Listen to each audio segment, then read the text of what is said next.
Hi everyone and welcome to our lesson 93.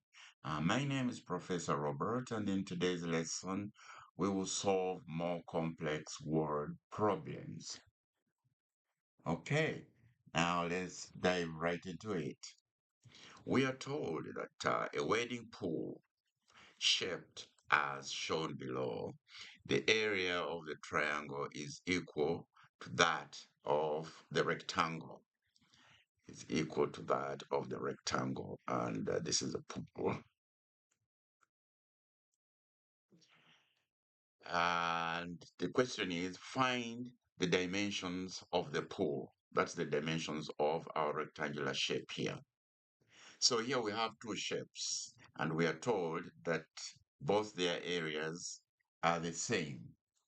So we then say, okay, let the width of the pool, instead of being a question mark, be x.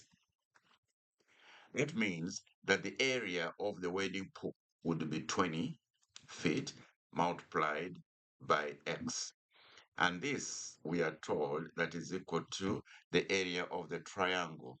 And we know from geometry that the area of a triangle is equal to 1/2 times the base times the height.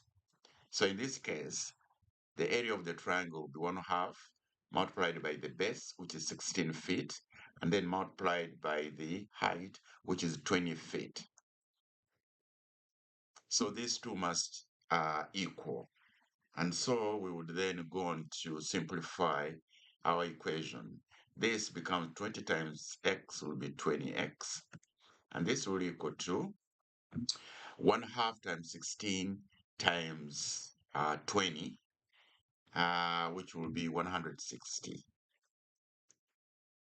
And finally, we can divide by 20 on both sides, divide by 20 on both sides, and then x will equal to 8 feet.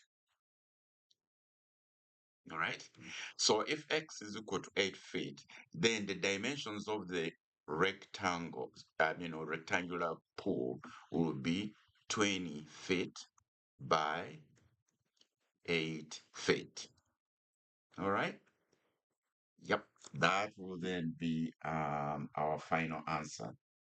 Okay. If this lesson helped you, don't forget to like, share with anyone you think needs it.